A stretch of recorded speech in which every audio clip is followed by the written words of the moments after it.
Hello hi friends. आपके अपने channel अच्छो प्यारा में आप सबका स्वागत है।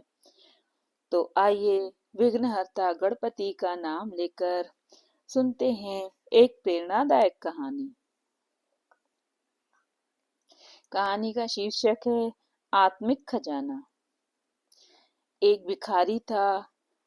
उसने सम्राट होने के लिए कमर कसी, चौराहे पर अपनी फटी पुरानी चादर बिछा दी, अपनी हांडी रख दी और सुबह दोपहर शाम भीख मांगना शुरू कर दिया, क्योंकि उसे सम्राट होना था। भीख मांगकर भी भला कोई सम्राट हो सकता है क्या? किंतु उसे इस बात का पता नहीं था। भीख मांगते मांगते वह बूढ़ा हो गया और मौत ने दस्तक दी। मौत तो किसी को भी नहीं छोड़ती है। वह बूढ़ा भी मर गया। लोगों ने उसकी बॉडी फेंक दी। उसके सभी बिस्तर नदी में बहा दिए। जमीन गंदी हो गई थी तो सफाई करने के लिए थोड़ी खुदाई की। खुदाई करने पर लोगों को यहाँ बहुत बड़ा खजाना गड़ा हुआ मिला। तब लोगों ने कहा, कितना अभागा था, जीवन भर भीख मांगता रहा। जहां बैठा था अगर वहीं जरा सी खुदाई करता तो सम्राट हो जाता। ऐसे ही हम जीवन भर बाहर की चीजों की भीख मांगते रहते हैं, किंतु जरा सा भीतर गोता मारे, ईश्वर को पाने के लिए ध्यान का जरा सा अभ्यास करें तो उस आत्म खजाने को भी पा सकते हैं जो हमारे अंदर छुपा हुआ है। तो दोस्तों, सदैव प्रसन्न रहिए। जो प्राप्त है वो पर्याप्त है।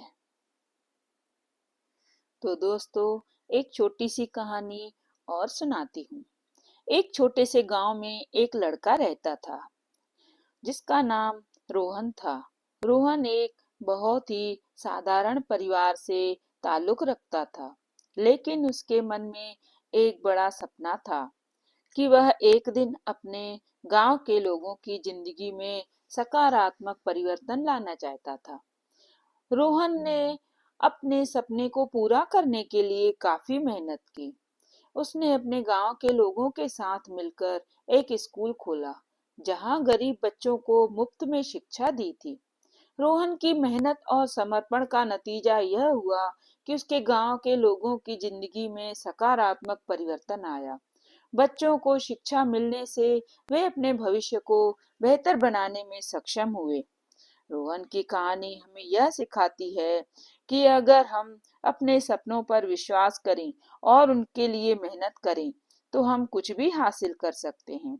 हमें अपने आसपास के लोगों की मदद करने की और उनकी जिंदगी में सकारात्मक परिवर्तन लाने के लिए काम करना चाहिए।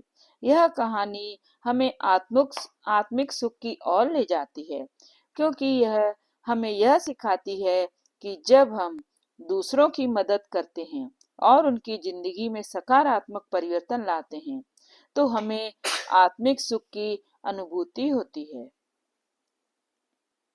तो दोस्तों, फिर मिलती हूँ अगली प्रेरणादायक कहानी में। तब तक के लिए जय श्री कृष्णा।